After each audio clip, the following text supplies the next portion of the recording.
boîte de vitesse d'un tour parallèle. La mise en situation. Le tour parallèle est une machine-outil universelle servant à usiner des pièces mécaniques. Il est essentiellement constitué d'un moteur électrique caché ici, d'une boîte des avances, d'un système de maintien de la pièce en membrane, d'un traîneur équipé par des chariots assurant le mouvement de l'outil, d'une poupée mobile pour le travail entre pointes et les opérations de perçage et d'alisage,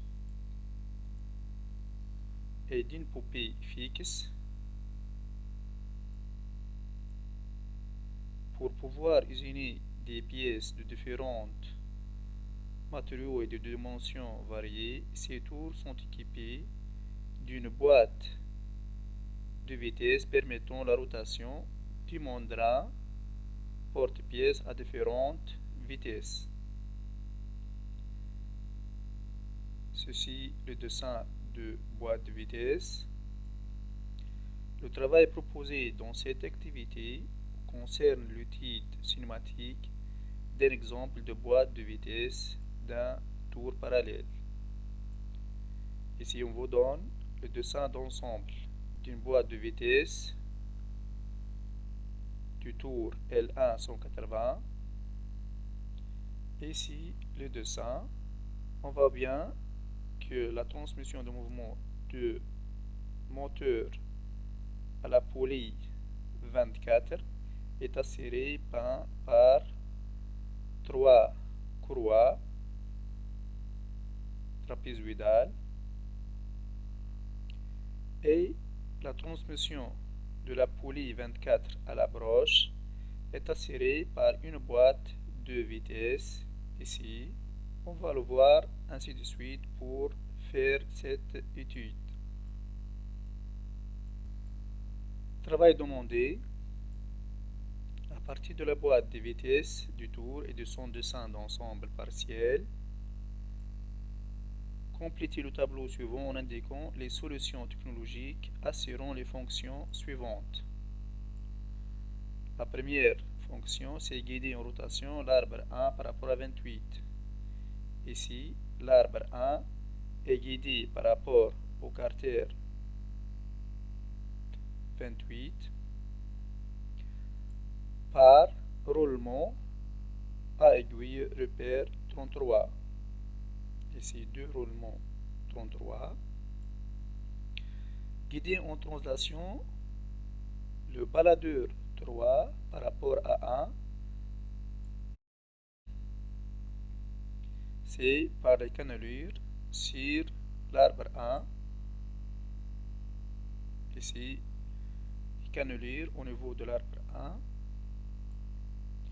Assembler 24 et 1. Ici, la poulie 24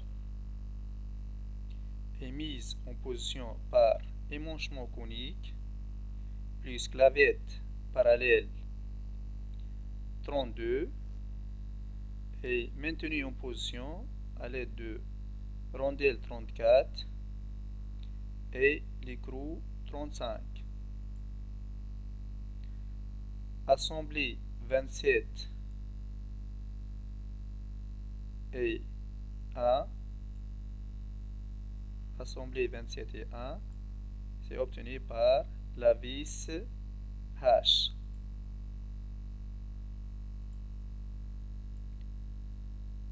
Deuxième question, complétée par les repères des pièces, les groupes des classes d'équivalence.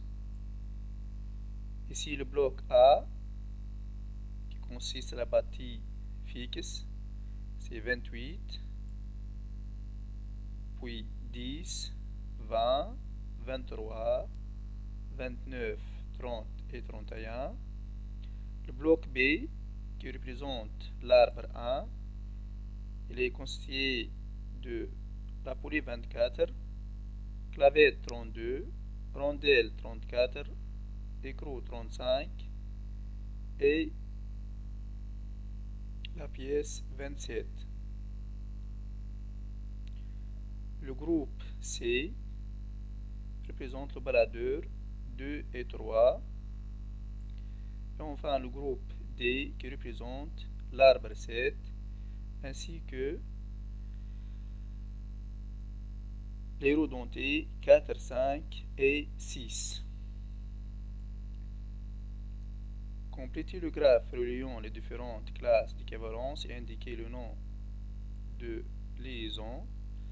La liaison entre A et B, c'est liaison pivot assurée par déroulement 33. Liaison entre B et C, c'est liaison glissière assurée par cannelure. Liaison entre C et D, c'est liaison lignée rectiligne ou liaison engrenage, contact entre 2 et 6. Et enfin, liaison entre A et D, c'est liaison pivot assurée par des roulements à aiguille.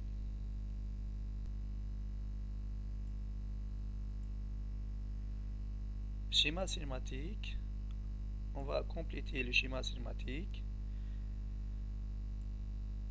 Ici, en se référant au dessin d'ensemble, on va compléter la liaison entre la poulie 24 et l'arbre 1 qui est encastré, liaison encastrement.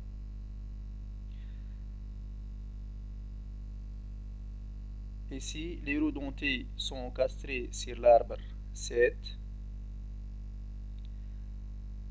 L'arbre 7 est en liaison pivot par rapport au bâti 28. Puis, on va placer le baladeur A, ici le baladeur A, sur l'arbre 1 et le baladeur B sur l'arbre 10 en position permettant d'avoir la vitesse la plus faible. Et pour avoir la vitesse la plus faible, il faut placer le baladeur de telle sorte qu'on obtient ici, il faut connecter Z3 et Z6 car Z3 a le plus petit diamètre, liaison glissière, et le baladeur B, il faut connecter Z10 car la roue dentée Z10 a le plus faible diamètre.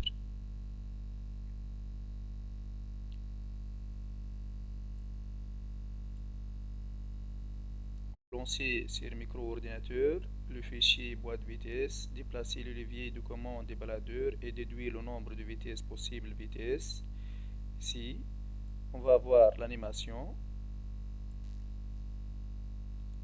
On vous donne le dessin ou le schéma de boîte de vitesse d'un tour.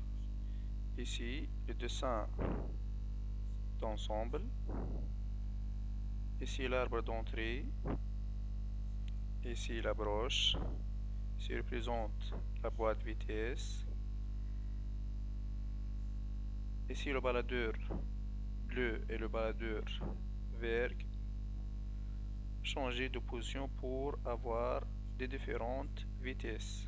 Pour la position 1, on a 1 et 4 connectés ou engrenés, 6, 8 et 9, 11.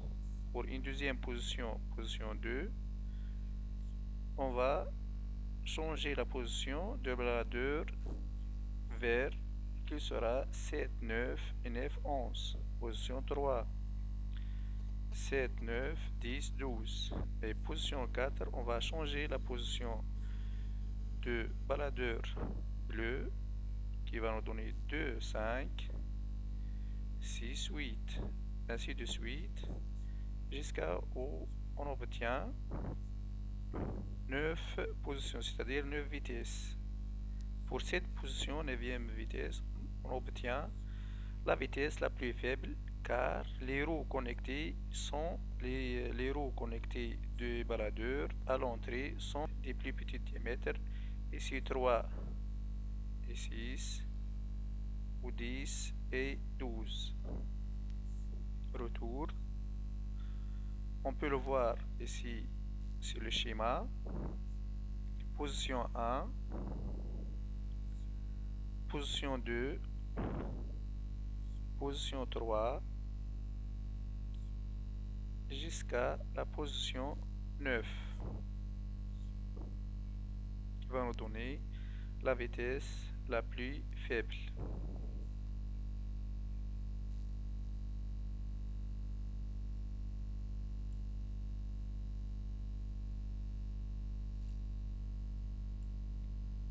Dans le cas où l'opérateur supérieur A est totalement à gauche, levier supérieur en D et l'opérateur inférieur B est totalement à droite, levier inférieur en B. Identifier les couples des roues engrenées qui assurent l'entraînement de la broche. Ici Z1, Z4, Z7, Z9 et Z10, Z12.